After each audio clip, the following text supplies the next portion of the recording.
네, 반갑습니다. 저는 삼랑대학 교육위원인 송정환입니다. 오늘은 증산도 진리책 8장 2절 일변 도운 개창사 낙종과 이종 도운 전개에 대해서 알아보도록 하겠습니다.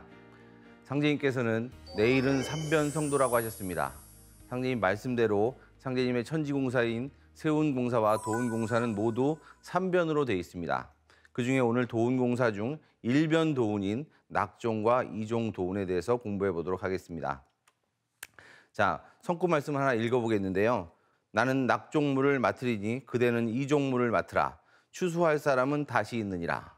자, 삼변 도운 전체를 아울러서 이렇게 말씀해 주셨습니다. 낙종과 이종, 그리고 추수. 네, 추수를 하기 위해선 반드시 먼저 씨앗을 뿌려야 되고 그 씨앗을 넓은 들판에 크게 옮겨 심은 다음에 그것을 길러서 결국 가을에 추수하게 되는 것입니다. 그 농사 과정 그대로 상제님께서는 종통맥을 전수하셨습니다. 그래서 천지의 어머님이신 태모 고수부님께서 낙종도수를 맡아서 그 상제님 진리를 세상에 처음 씨앗을 뿌려주셨고 그것을 상제님의 차경석 성도가 그 이종도수를 맡아 크게 부흥을 시킨 후 마지막 삼변의 추수도운에서 최종을 매듭을 짓게 되는 것입니다. 자, 그런데 여기서 의문을 가지신 분이 있을 수 있습니다. 아니, 상제님과 태모님, 천지의 아버지, 어머님이 오셔서 그것을 스스로 다 매듭을 지으셔야지 어째 그것을 매듭 짓도록 시간을 주시고 또 그 과정을 두셨는지 의문을 가지시는 분들이 있는데요. 거기에 대한 해답이 바로 이것입니다. 성사제인, 상제님 진리의 가장 중요한 핵심 말씀인데요. 인간을 낳아서 그 인간을 길러서 그 인간을 통해서 결국은 우주의 꿈을 이루게 됩니다. 이것이 바로 우주 원리이기 때문에 상제님의 천지공사도 마찬가지로 그 우주의 꿈을 이루는 그 성사제인하는 마지막 일꾼을 길러내는 과정으로 도운공사를 보시게 된 겁니다. 그래서 천생지성이란 말이 있는데 천지의 아버지이신 상제님께서 인간 역사에 오셔서 진리를 내주시고 또 천지의 어머님께서 그것을 받아서 기르셔가지고 결국 최종 성사제인할 수 있는 길을 열어주시게 된 것입니다. 자, 그러면 낙종도운부터 알아보도록 하겠습니다. 태모님의 낙종도운인데요. 상제님께서는 태모님의 낙종도운을 5살림이라고 표현하셨습니다. 즉 5개의 교단을 이끄시면서 상제님 진리를 세상에 뿌리내리시는 것입니다. 그래서 대흥리, 조종리, 왕십리, 용화동, 오성산 이렇게 총 5개의 교단, 도장을 거느리시게 됩니다. 상제님께서는 살림이라는 표현을 쓰셨는데요. 살림이라는 것은 천지 어머니가 천지 살림을 하는 상제님 도를 받아서 경영해서 일꾼을 길러서 결국 우주의 꿈을 이루는 이 과정을 전체적으로 상제님께서는 살림이라는 표현을 쓰셨습니다. 그리고 우리가 여기서 꼭 중요한 내용 중에 하나는 조종리 도장 중반기부터 오성산 도장, 태모님이 선하시기 과정에 10년 천지공사가 있다는 사실도 꼭 알아야 되겠습니다.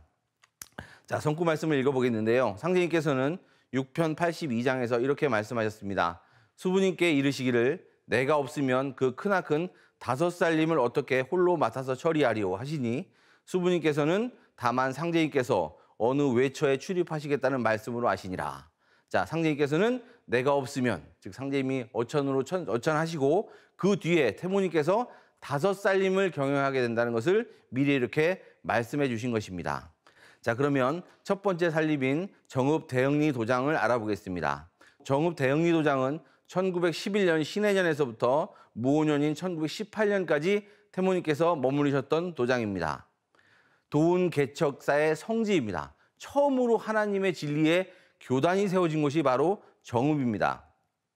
그리고 또 이종도수인 차경성도의 600만 보천교가 펼쳐졌던 것도 역시 정읍입니다. 그래서 종사님께서는 정읍 대흥리 역사를 모르면 상제님 종톤전수의 역사를 알 수가 없다라고 정의를 하셨습니다. 자, 정읍에 대한 성구 말씀 한번 읽어보겠는데요. 상제님께서는 말씀하시기를 내가 진주도수를 천안대서 가져온다. 여기서 진주도수라는 것은 상제님 진리를 전수해서 상제님의 종통을 이어받는 그런 분을 말하는 것인데 천안대서 가져온다는 것은 세속에서 무시당하는 여성을 말한 것입니다. 그래서 여성에게 내가 종통 대권을 전한다라고 하시면서 정읍은 왕자 포정지지요 정자는 세암 정자 아니냐 이렇게 말씀하셨습니다. 그 태모님께서 하신 5살림 교단의 그 지명 이름이 그 살림의 그 내용을 아주 규정하는 중요한 내용입니다. 그래서 정읍대응이라는 글자가 굉장히 중요한데요. 여기서 상제님께서는 정읍은 왕자 포정지지다 그러셨습니다. 왕자, 왕이 나와서 정사를 펼치는 곳이다. 그래서 실제로 차경석 성도가 이종도수를 펼칠 때 천자 소리를 들으면서 정사를 펼쳤던 곳입니다. 자, 6편 48장 말씀도 읽어보겠는데요. 정읍대응리에 계실 때 하루는 성도들에게 정읍에 천맥도수를 붙인다 하시고 공사를 행하신 후 말씀하시기를 여기가 못자리니 이것이 천하파종 공사다라고 하셨습니다. 상제님께서는 정읍에서 천하파종, 이 천지를 경영하는, 천지를 통일하는 그런 진리를 처음으로 씨를 뿌리는 곳이 바로 정읍이다, 이렇게 말씀을 하셨습니다. 자, 다음 보시면요. 교재 629페이지에 있는 내용인데요. 실제로 그래서 태모님께서 상제님으로부터 직접 성령의 도통을 받으시고 그 다음 달인 10월에 신해년 1911년 10월에 도문을 처음으로 여시게 됩니다. 거기가 바로 정읍대응리고 이 화면에 있는 사진, 이곳이 바로 처음에 교단을 열었던 그 장소가 되겠습니다. 자, 교재 내용을 잠깐 읽어보면요. 신해년 9월에 상제님의 성령 감흥으로 대도통을 이루신 수부님은 그 다음 달 10월에 정읍대응리 차경석 성도의 집을 본소로 정하시고 포정소 문을 열어 도장 개청을 선언하셨습니다. 자, 이 도장을 개청하셨는데 이 도장의 이름을 포정소라고 이름 붙이셨습니다. 포정이란 뜻은 펼칠 포자에 정사정자. 이 정사라는 건 단순한 한 나라의 정사가 아니라 이 우주적인 인간으로 오신 참하나님의 우주 정사를 펼치는 첫 장소다라고 해서 포정소라는 이름을 태모님께서 직접 붙이셨습니다. 이로써 수부님의 첫째 교단 살림 시대가 열려서 제1변도운 가운데 낙종도운이 시작되게 된 것입니다. 이리하여 상제님 어처구니로 인해 실망하고 뿔뿔이 흩어져 있던 성도님들이 다시 태모님을 중심으로 모이게 되고 그리고 또 포교 활동을 적극적으로 펼쳐가지고 전국에 아주 섬까지도 태울주 소리가 전국에 방방곡곡 퍼져나가는 그런 부흥의 역사가 시작되게 되는 것입니다. 다음 또 11편 29장에 있는 말씀을 읽어보겠습니다. 하루는 성도들이 태모님께 여쭈기를 교 이름을 무엇으로 정하시렵니까? 자, 포정소라는 교단을 처음 열고 나서 여신 그 교단의 이름을 뭘로 할 건지 여쭤보고 있는 것입니다. 말씀하시기를 천하를 통일하는 도인데 아직은 때가 이르니 선도라고 하라. 후일에 진법이 나오면 알게 되리라. 태모님께서는 선도라고 부르라고 명하셨습니다. 선도. 자, 우리 선천 유불선의 선이 아닌 선입니다. 이 선은 후천선을 말하는 거죠. 노자장자의 그런 선도가 아니라 후천 5만년 후천 선경시대를 열어갈 그 선도를 말하고 있는 것입니다. 그러면 선천선과 후천선은 어떻게 다르냐? 선천선은 노자장자의 사상이기도 하지만 역시 신선이 되는 거죠. 그런데 정말 어렵게 구도의 과정을 거쳐서 정말 그 돌을 닦은 사람 중에서 아주 극소수의 인원만 돌을 통해서 신선이 되는 그런 도지만 후천 상제님의 선도라는 것은 이 신선이 대중화돼서 이 가을 개벽을 극복한 모든 전 인류가 신선이 돼서 우주와 함께 화평하고 행복을 누리는 그런 도가 바로 후천 선도가 되겠습니다. 태모님께서는 그 후천 선도라고 말씀하신 것입니다. 후일에 진법이 나오면 알게 된다. 이 진법이라는 것은 후일에 나오는 추수도운, 매듭짓는 추수도운에 바로 그 진법이 나오면 제대로 된 이름이 정명될 것을 말씀하신 것입니다. 자, 차경숙 대해서 좀 알아보겠는데요. 아까 말씀드린 것처럼 태모님의 낙종도수의 시작인 대응리 교단은, 정읍 대응리 교단은 차경석 성도에 의해서 이종도수 보천교로 전개되게 됩니다. 이렇게 도운의 뿌리 분열 시대가 전개되는 것입니다. 즉 태모님께서 씨앗을 뿌리시고 그 씨앗에서 뿌리가 나와서 세상으로 퍼져나가기 시작하는 단계를 볼 수가 있는 것입니다. 자, 그래서 여기까지 대응리 교단에 대해서 간단히 살펴봤고요. 자, 그 다음에 태모님께서는 결국 대응리 교단을 떠나시게 됩니다. 그래서 대응리 교단을 떠나셔서 그 김제 송산 마을의 천종서 성도의 집으로 갔다가 6개월 후에 김제 조종리로 옮겨가게 되십니다. 그래서 김제 조종리가 태모님의 두 번째 교단이 되겠습니다. 1918년 10월에서 1929년 9월까지 무려 11년 동안 머무셨던 태모님의 둘째 살림 장소가 바로 조종리 교단입니다. 이 조종리란 단어가 가장 중요한데요. 할아버지 조자에 마루종자인데요. 이것은 바로 의미는 후천에 태조를 내는 마을이라는 뜻입니다.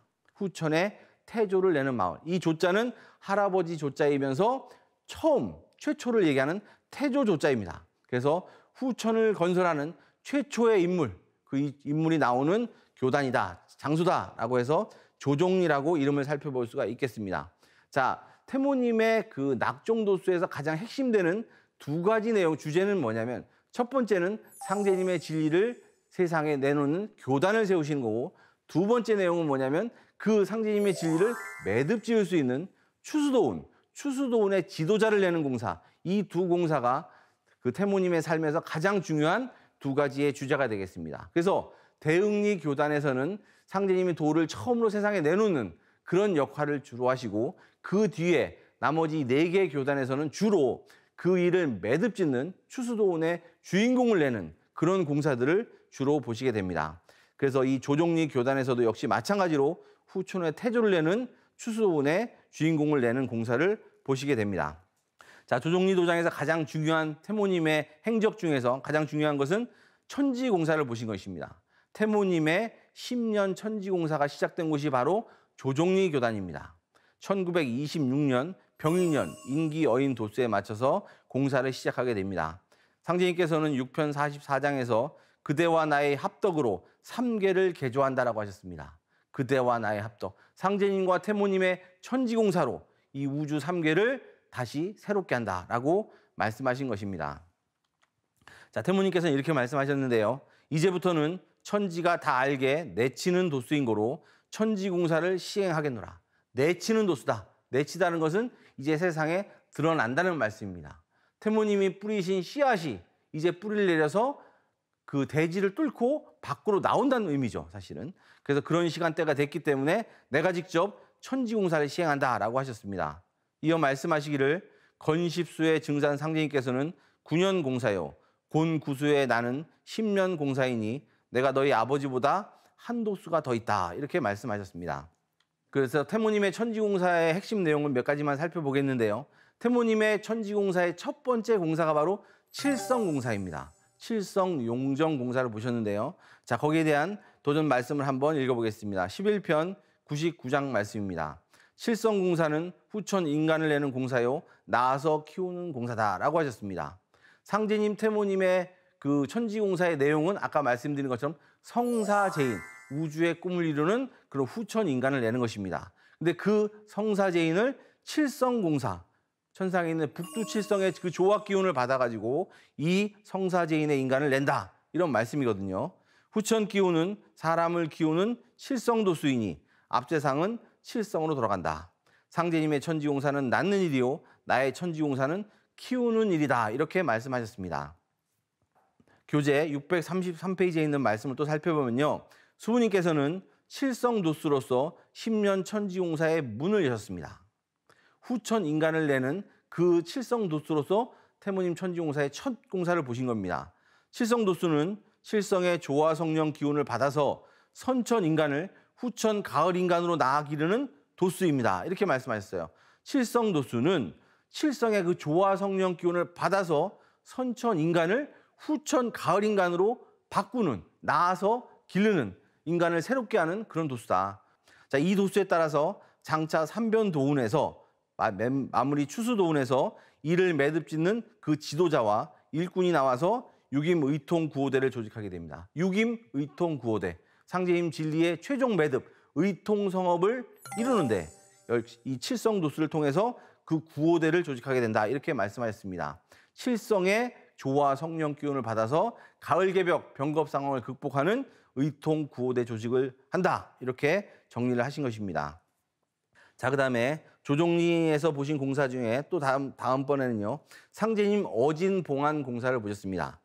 자, 무진년 1928년 1월 3일 수부님께서 화백 김옥현을 시켜서 처음으로 상제님 어진을 그리게 하셨습니다.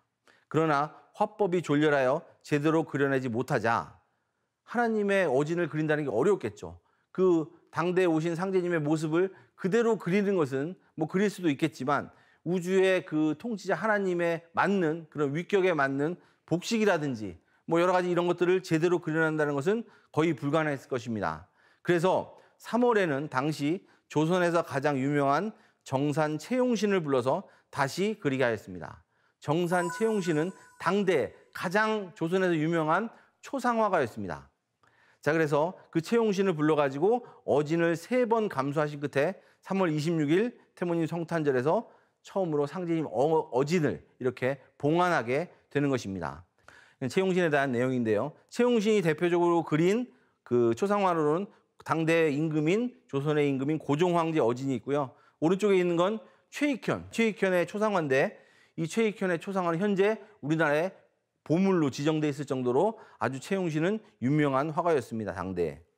자, 이렇게 조종리에서 공사를 보시는데요. 태모님은 2번째 살림을 마감하시고 3번째 살림인 왕십리 도장으로 옮겨가시게 됩니다.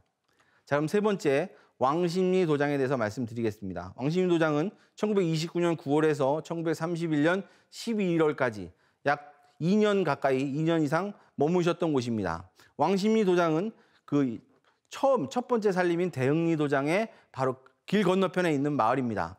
근데 왕십리 도장에서 가장 중요한 것은 여기는 순흥안씨 집성촌이라는 것입니다.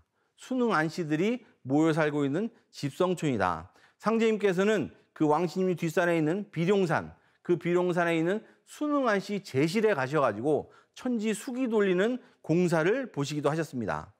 자, 그 다음에 4번째 교단인 김제 용화동 교단에 대해서 말씀드리겠습니다. 태모님께서는 왕십리 도장에서 2년간 머무르신 후 김제 용화동 교단으로 4번째 살림으로 옮겨가시게 됩니다. 김제 용화동 교단. 김제 용화동은 우리 동문사에 굉장히 중요한 곳입니다. 자, 김제 용화동은 어떤 곳이냐면 마지막 추수도운이 시작된 곳이 바로 김제 용화동 교단입니다. 그래서 이종과 낙종도운과 추수도운이 만나는 그 접촉면이 되는 곳이 바로 김제 용화동 교단입니다. 그렇기 때문에 태모님께서는 김제 용화동 교단으로 가시지 않을 수가 없는 겁니다. 그래서 4째 살림을 김제 용화동 교단에 가셔서 그 추수도운이 제대로 만들어질 수 있도록 이렇게 공사를 보시는데요. 6편 67장에서 상제님께서 이렇게 말씀하셨습니다. 금구로 가면 내 몸이 부서진다. 이렇게 말씀하셨거든요. 금구라는 것은 용화동의 다른 말입니다. 용화동이 그 금산군 금구면에 있습니다. 그래서 용화동을 다른 말로 금구라고 부르는데요.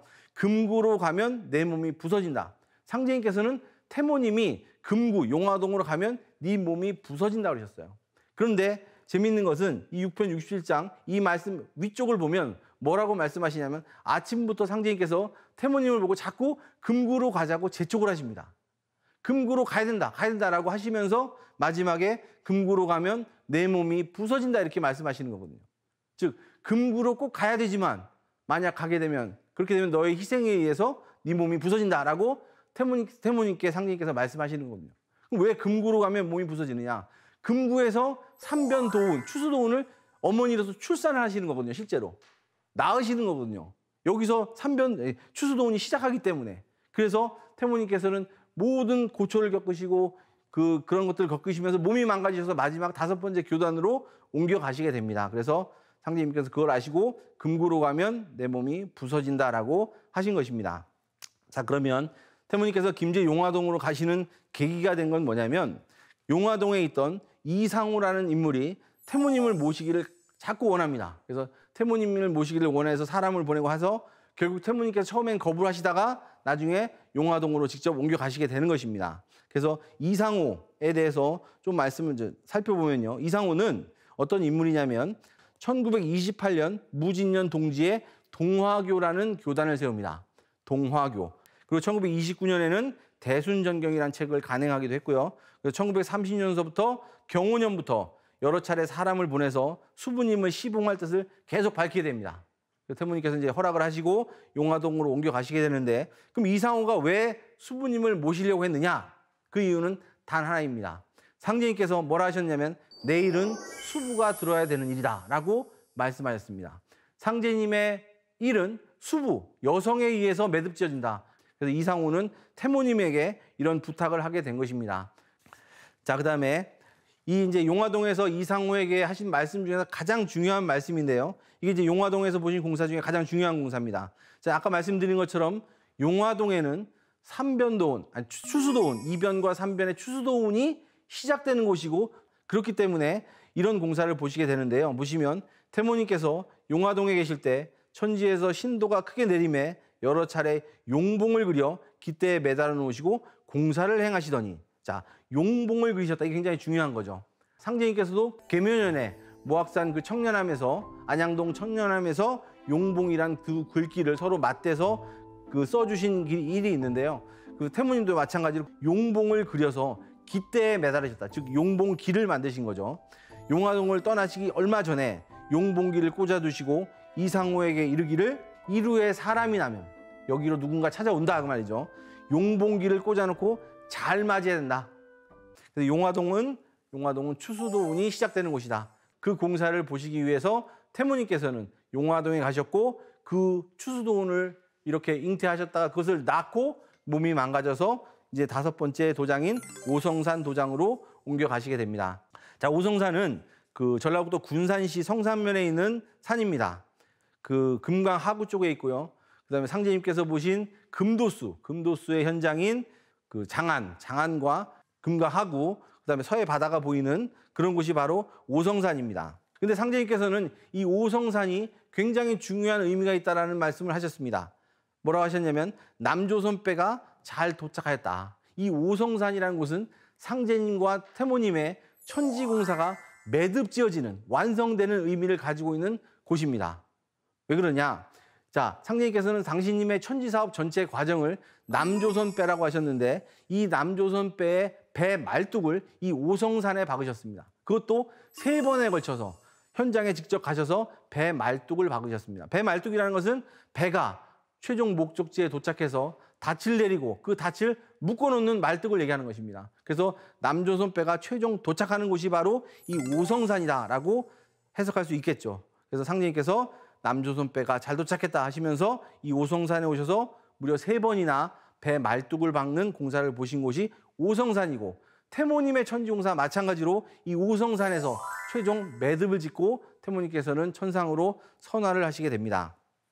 그래서 우리 도전 6편 20장인가에 보시면요, 상제님께서 오성산을 뭐라고 칭하시냐면 세상에서 칭찬할 만한 곳이다. 이렇게 오성산의 의미를 부여하셨습니다.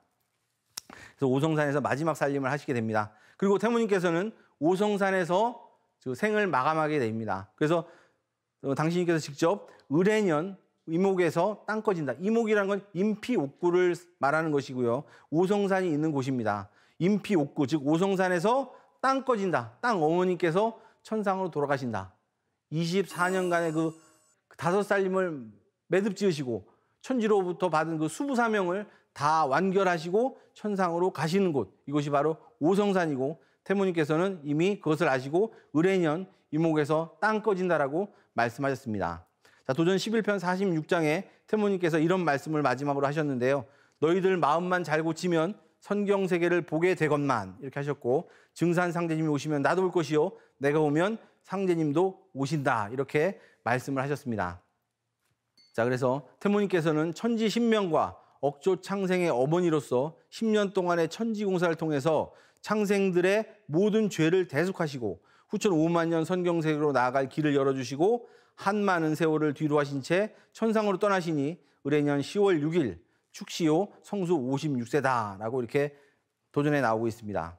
자, 마지막으로 종사님께서는 태모님의 삶에 대해서 이렇게 말씀하셨습니다. 태모님의 생애에서 가장 소중한 그 삶의 주제가 뭐냐? 인간으로 오신 아버지 새우주 창조의 그 구원 진리, 무국대도 창업의 진리 살림살이를 하셨다. 또 개척의 살림살이를 하셨다. 이 5살림을 사신 거, 천지 어머니로서 천지 아버지의 도를 받아서 그 매듭 짓는 그 천지 일꾼들을 내주시는 거, 이것이 바로 천지 살림, 이 5살림을 사신 것이 태모님 삶의 가장 중요한 소중한 주제다라고 정의를 하셨습니다. 그래서 여기까지 낙종도수, 태모님의 낙종도수에 대해서 살펴봤습니다. 자, 이제 남은 시간에는 차경성송도가 이뤘던 그 이종도수, 옮겨 심는, 태모님께서 뿌려놓은 씨앗을 저 넓은 들판에 크게 옮겨 심는 그런 역할을 한 이종도수 대부흥기 보천교에 대해서 알아보도록 하겠습니다. 자, 보천교는 인류 역사상 가장 빠른 시간 내에 가장 강력한 조직을 이뤘던 도판입니다. 한 20년도 안 되는 그런 짧은 시간대에 아주 크게 부흥을 해서 인류 역사 선천 어떤 동서양 종교에서도 볼 수 없는 그런 대부흥의 역사를 이뤄냈던 것이 놀랍게도 보천교인 것입니다. 자, 그런데 정말 놀라운 것은 그것이 아닙니다. 정말 놀라운 것은 이런 대부흥의 역사가 100여 년 전에 있었는데 우리는 그것을 모른다는 것입니다. 지금 사람들은 보천교를 모릅니다. 100년 전에 우리 한민족 정신사를 이끌었던 그런 보천교, 우리나라의 국교였고 독립운동을 이끌었고 이렇게 했던 보천교를 겨우 100년 만에 우리 한국인들은 다 잊어버렸다는 겁니다. 자, 이런 놀라운 역사가 보천교인데요. 한번 보천교에 대해서 살펴보도록 하겠습니다. 자, 보천교의 주인공은 차경석 성도입니다. 차경성도. 차경성도는 상제님께서 초패왕 도수를 붙이셨어요. 초패왕. 초패왕은 초나라의 왕이란 뜻이죠. 초나라의 왕은 그 초안 전쟁의 항우를 말합니다. 역발산의 그런 기계로 그런 용맹했던 그 항우를 상제님께서는 차경성도에 비유하셨는데요. 항우는 그런 큰 기계를 갖고 있었지만 결국 사실은 성공하지 못했죠. 그래서 차경성도는 이종도수를 맡았기 때문에 상제님 진리를 크게 옮겨 심는 역할을 했지만 결국 매듭 짓는 것은 아니다. 이렇게 이해할 수 있고요. 차경성도는 정민년 5월에 용암리 물방앗간에 있는 주막에서 상제님을 만나게 됩니다. 그 상제님의 기품과 그 말씀에 취해서 상제님을 따르겠다고 결심을 하고 한평생 상제님을 따랐던 아주 성경신이 지극했던 그런 성도죠.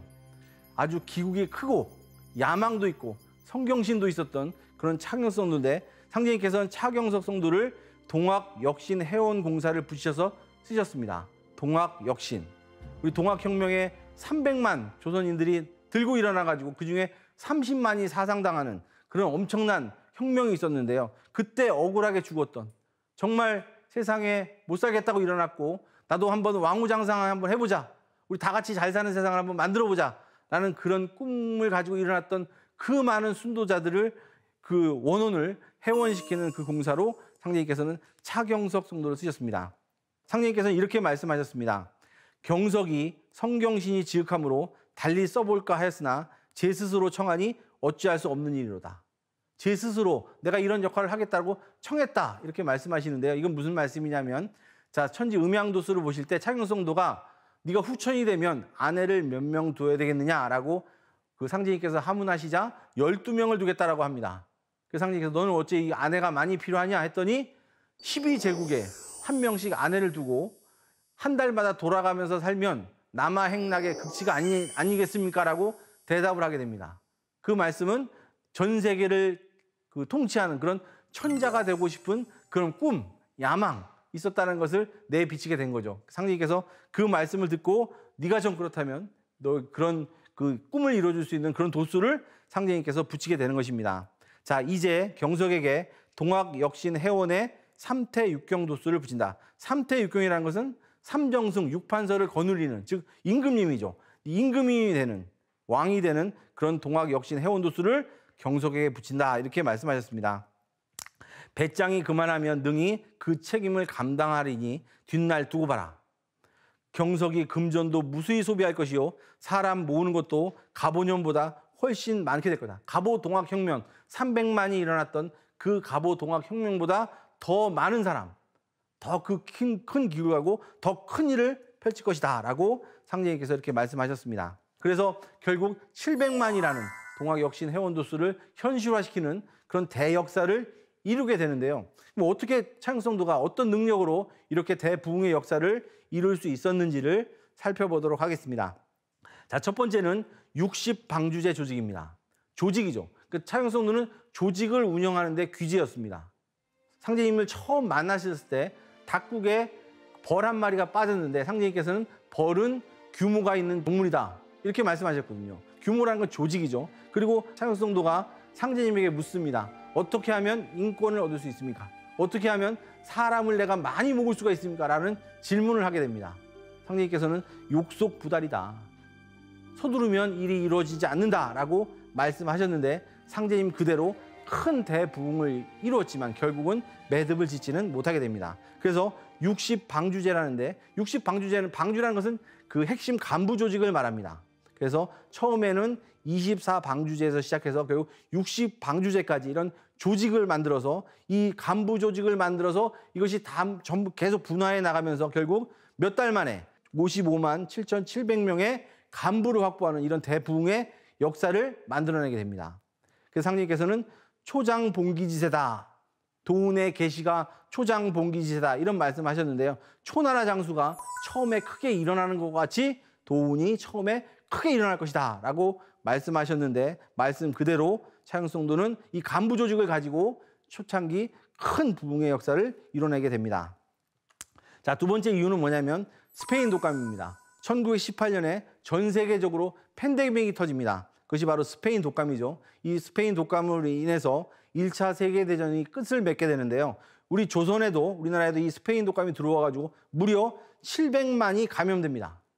그 당시 인구가 2천만이 채 안 됐던 시기이기 때문에 굉장히 많은 전체 인구의 3분의 1 정도가 이상이 감염되는 그런 일이 벌어지고 그중에 14만 명이 사망하게 됩니다. 이런 팬데믹 상황, 대혼란의 역병 상황이죠. 이 상황에서 태울주는 만병통치라는 상제인 말씀에 의해서 태울주가 전 국토에 퍼져나갑니다. 그러면서 이 태울주를 기반으로 해서 많은 사람들이 이 보청교에 합류하게 됩니다. 이래서 대부흥의 역사를 만들 수가 있게 됩니다.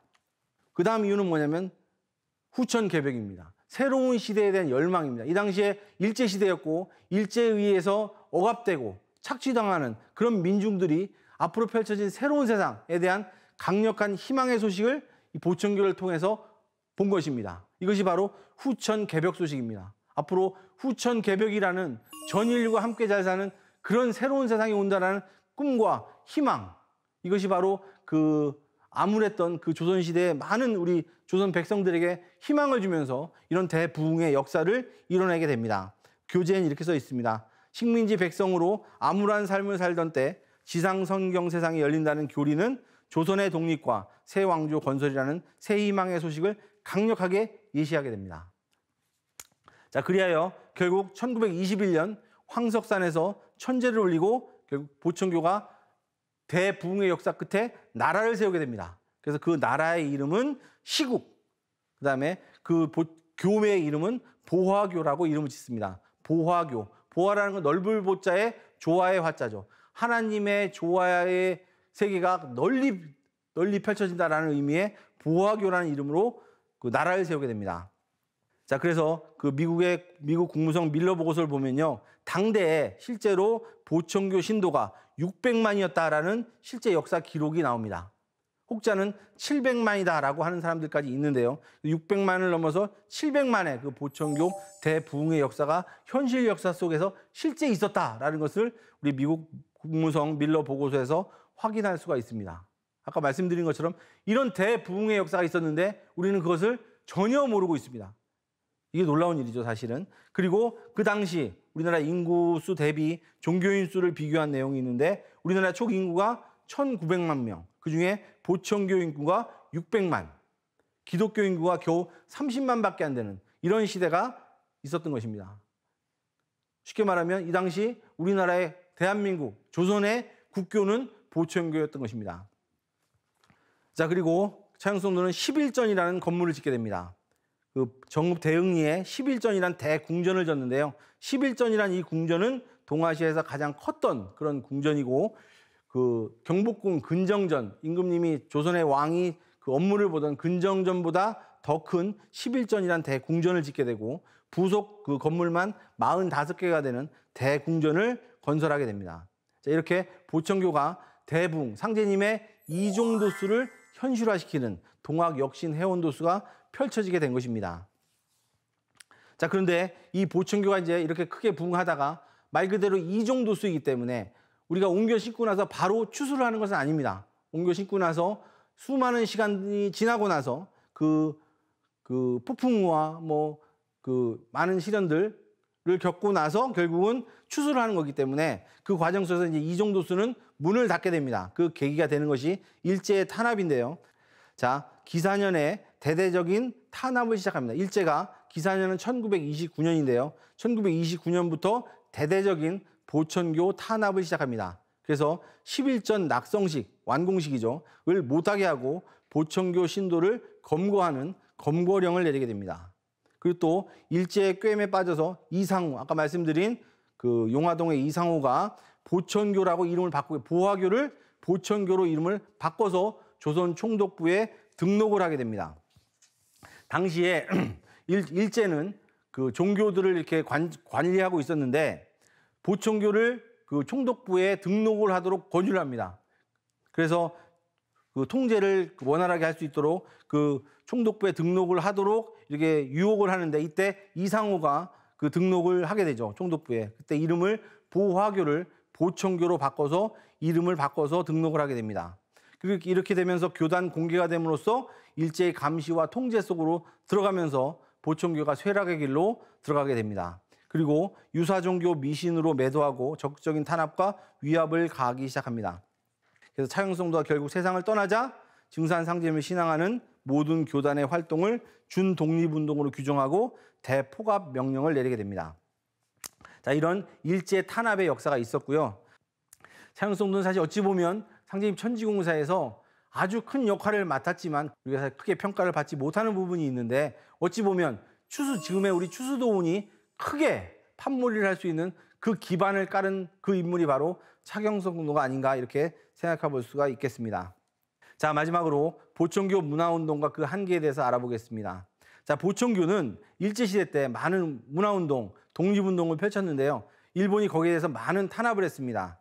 자, 일본은 보천교를 민족종교다, 유사종교다, 사입이다라고 해서 탄압을 하게 됩니다. 민족종교, 유사종교. 유사종교라는 건 종교 같지만 종교가 아니라는 얘기고 사입이도 마찬가지죠. 당시 보천교는 우리 독립운동을 이끌고 우리 조선의 문화를 이끌었던 그 중심이 되는 국교와 같은 그런 단체였습니다. 근데 그 단체를 민족종교다. 한낱 여기서 민족이라는 건 어떤 민족이죠? 단순한 민족이 아니에요. 미개한 민족이 미개한 민족의 종교다라는 의미입니다, 사실은. 그죠? 유사종교. 그러니까 기독교나 불교, 일본 신도 이런 것만 정규 종교고 나머지는 다 유사종교다. 사입이다. 이렇게 보천교를 몰아붙인 겁니다. 그래서 우리 민족의 혼을 지켰던 그런 독립운동을 주도했던 단체가 바로 보천교였다. 그래서 조선일보에 난 그 항일 기사를 보면 전체 기사 중에서 반 이상이 증산도 계열, 보천교 계열의 그 단체들이 독립운동을 했다는 기사들이 나오고 있는 것입니다. 그래서 이 당시 우리 조선 민족의 문화를 이끌었던 주도 세력이 바로 보천교였다. 이렇게 우리가 이해를 해야 되겠습니다. 자, 그다음에 제주도 법정사 항일운동이 있었는데요. 제주도에서 벌어졌던 최초의 무장 항일운동이 바로 보천교에 의해서 일어난 것입니다.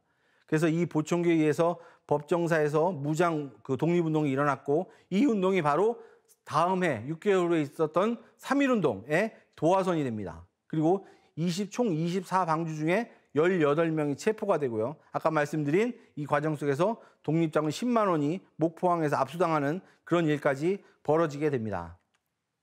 자, 그다음에 보시면 또 보천교의 독립운동에 관련된 기사들이 많이 있습니다. 그래서 1920년부터 25년까지의 기사들 중에서 핵심 내용만 몇 가지 써봤는데요. 1920년에는 국권회복운동에 보천교가 동참했다는 기사가 있고요. 1921년에는 상해 임시정부에 군자금 11만 원을 지원하다가 전주에서 일경에게 압수당했다라는 기사도 있습니다. 11만 원이면 지금의 약 40억이 넘는 큰 거액이 되겠습니다. 그리고 청산리 전투를 이끌었던 김좌진 장군에게 독립운동 자금, 군자금 2만 원을 지원했다는 기사도 있고요. 상해 임시정부의 독립운동 그 자금을 지원했다라는 기사들이 있습니다. 그래서 정읍의 보천교는 독립운동의 성지였고, 독립운동 메카였고, 독립운동을 이끌어가는 그런 단체였다. 그래서 보천교의 치성금과 성미, 쌀이죠. 쌀을 모아서 비밀리에 상해 임시정부와 회 독립운동 단체에 보냈다는 것은 공공연한 사실입니다. 자, 그래서 임시정부의 주석이었던 김구가 해방이 되고 나서 우리나라에 다시 귀국을 하면서 한 말이 그 회자되고 있죠. 정읍 보천교에 많은 빚을 졌다. 우리가 독립운동을 하면서 정읍 보천교에 많은 빚을 졌다. 정읍 보천교의 독립자금을 가지고 우리가 독립운동을 할 수 있었다라는 고백을 하게 됩니다. 자, 이렇게 보천교는 독립운동의 메카였고 독립운동을 이끌었던 주도 세력이었는데, 그럼 어떻게 보천교가 이렇게 암울한 일제시대에 독립운동을 이끌 수 있었느냐? 바로 그것은 상제님의 말씀 때문인 것입니다. 상제님께서는 일본이 물러나고 앞으로 새로운 세상, 후천 세상이 온다는 것을 여러 군데서 말씀을 하고 계셨기 때문에 그 말씀을 믿고 우리가 독립운동을 이렇게 지원할 수 있었던 것입니다. 그래서 몇 가지 말씀을 살펴보면, 우리 도전 5편 336장에 있는 말씀이죠. 장차 일본이 나가고 서양에 들어온 연후에 지천태운이 열리리라. 이런 말씀이 있어요. 일본이 나간다, 일본이 물러간다는 이런 확신찬 말씀이 있고요. 또 병이 돌면 미국은 불벌자태한다. 일본이 나가고 나서 들어온 미국, 서양도 결국 병이 들어오면 쫓겨나간다. 이런 말씀이 있고요. 또 일본 사람이 미국과 싸우는 것은 배사율을 범하는 것이므로 장광 80리가 불바다가 돼서 참혹히 망할 것이다. 일본이 불바다가 돼서 참혹히 망할 것이다. 이런 상제님의 말씀이 있기 때문에 이 말씀을 믿고 새로운 세상을 위해서 독립운동에 이렇게 가열차게 참여할 수 있었던 것입니다. 자, 다음은 그 이종도운의 역할과 사명에 대해서 말씀드리고 매듭을 짓도록 하겠습니다. 차영성도는 나라의 주권까지 빼앗긴 일제치하의 상황에서도 이종도수를 맡아 수부님께서 뿌리신 진리의 씨앗을 옮겨 심는 만물이 추수도운에서 진리의 큰 수확을 할 수 있는 대역사를 펼치게 됩니다. 아까 말씀드린 것처럼 상제님 진리 그 도운사에서 너무너무 중요한, 가장 추수도운에서 큰 매듭을 질 수 있는 그런 기반을 닦은 사람이 차경석 성도다, 이렇게 말씀드릴 수 있습니다. 상제님께서는 차경석 성도에게 천맥도수를 붙이셨습니다. 천맥이라는 것은 이 글자가 논두렁 천자에 논두렁 백자거든요. 두렁입니다. 우리 농사를 짓는데 논과 밭 사이에 길을 내잖아요. 이렇게 길을 천맥이라고 합니다. 이 길이라는 것은 뭘 얘기하냐면 조직을 얘기하고 앞으로 그 추수도운까지 가는 과정에 그 길을 내는 거죠. 큰 수확, 들판에 크게 옮겨 심고 그것을 크게 수확할 수 있는 그 길을 내는 그런 도수를 맡은 게 바로 차경성도고, 상제님께서는 그것을 천맥도수라고 표현하셨습니다. 자, 그래서 차경성도가 결국 이제 세상을 떠나게 되는데요. 병자년 1936년 윤 3월 10일 태모님이 선언하시고 6개월 후에 이종도수와 낙종도수를 맡으셨던 태모님과 차경성도가 천상으로 가게 됩니다. 차경석이 가족들과 60방주를 비롯한 많은 신도들을 불러 모으고 말하기를, 내가 신도들에게 몹쓸 짓을 했다. 600만 교도들, 저 불쌍한 사람들, 내 사람들, 내가 없어져야 한다 하더니 얼마 후 숨을 거두니 시각은 오후 2시경이다. 이렇게 차경성도가 그 파란만장했던 그런 상제님의 대역사를 이룬 삶을 마감하게 됩니다. 이 마감과 함께 보천교도 쇠락의 길로 들어가서 결국 문을 닫게 됩니다. 그래서 추수도운까지의 이제 나머지 시간 과정이 펼쳐지게 되는 거죠. 차경성도가 이렇게 사망하자마자 정읍에 세워졌던 그 11전 건물은 당시 총독부와 내밀한 관계에 있었던 불교도들이 1만 5천 원, 지금으로 한 6억 정도 되는 값인데요. 헐값에 사다가 지금 서울 태고사, 다른 말로 종로구에 있는 조계사, 불교의 본산인 대웅전을 지어서 불교 총본부로 사용하고 있습니다. 지금도 그래서 종로에 있는 조계사 그 대웅전에 가보면 보천교 11전에 그 관련된 내용들을 많이 볼 수가 있습니다. 그 안쪽에 보면 용봉이라든지 이런 그 상제님 진리와 관련되어 있는 내용들이 많이 아로새겨져 있는 것들을 아직도 확인할 수가 있습니다. 또 그 부속 건물이었던 정화당 보화문은 부안 사람 김상기가 뜯어서 훗날 전주 역사와 내장산 대웅전을 짓는데 사용하게 됩니다. 물론 전주 역사와 내장산 대웅전은 지금 남아있지 않지만 이렇게 그 보천교의 건물을 헐어다가 이런 건물들을 짓게 됩니다. 자, 이제 매듭 말씀인데요. 자, 이제 월곡 차경성도가 이종도수의 주인공입니다. 근데 이 월곡이라는 호와 차경석이라는 이름에 이 차경성도의 역할이 모두 다 들어있습니다.